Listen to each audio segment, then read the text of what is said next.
The town of Weston held its annual meeting on Tuesday, April 5th, one of the towns that opted to wait a few weeks after the traditional first Tuesday in March to allow for an in-person meeting inside the Weston Playhouse. Last year, the townspeople had the annual meeting outside in front of the famous playhouse, but were able to take it indoors this year. I'm going to ask for a motion to declare nominations closed and direct the clerk to cast one ballot for David Hamburg. Good morning. Wayne Granquist, the town moderator, got the meeting started promptly at 10 a.m. and the first order of business in the town warning, after re-electing Granquist and town clerk and town treasurer Kim Seymour to their posts, was to elect 3 select board members. Tim Goodwin and Ann Fuji were re-elected to the board, along with Lisa Yersha, who took over the one-year term formerly held by Bruce Downer. Then it was on to a series of nuts and bolts articles about highway funds and reserve funds, as well as one that saw voters approving $70,000 for the town's Wilder Memorial Library. The $20,000 is the amount that the library's been asking for each year for several years. It's for the reserve fund for repairs, maintenance, upgrades, etc.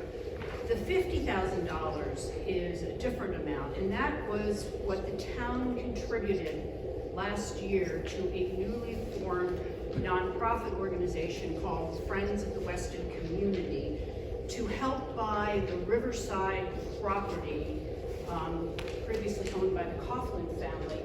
The Riverside property sits between the river and the library.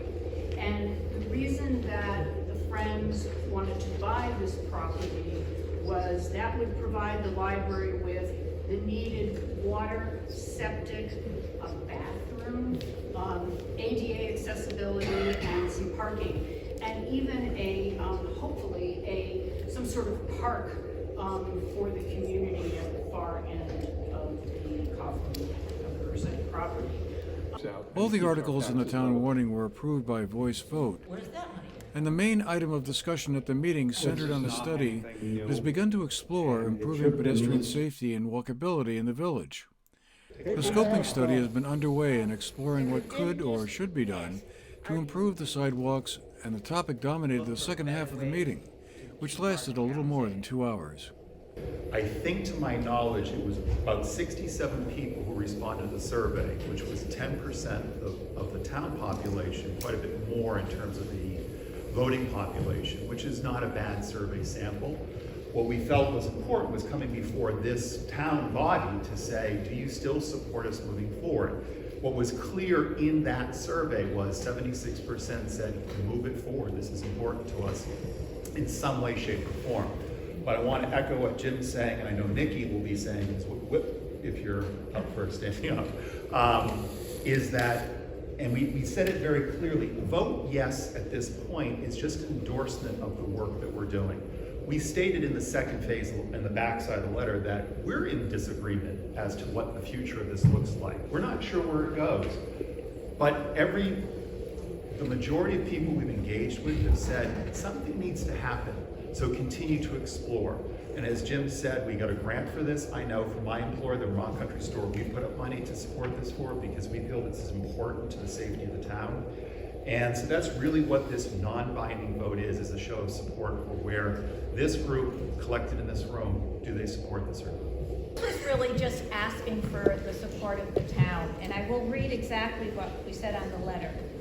A yes vote on this question says you support moving forward, which reinforces the results of the online survey. It does not authorize any town funding for the project. It means that we will look at the 7 alternatives, and there may be others that have not even been considered, which would be great, but to keep exploring and see, okay, how can we make the town safer for pedestrians? In the end, voters approved an informal straw poll to continue with the analysis of the town's pedestrian infrastructure. Those in favor of that motion say aye. Aye. Those opposed say nay. I heard 2 noes. You have your answer. The next and last town meeting in the North Shire will be held on Saturday, April 30th, when Londonderry will hold their annual town meeting, returning to the old town hall where town meetings were held until last year, when it was temporarily moved to an outdoor setting in Pingree Park. For the GNAT-TV News Project, I'm Andrew McKeever.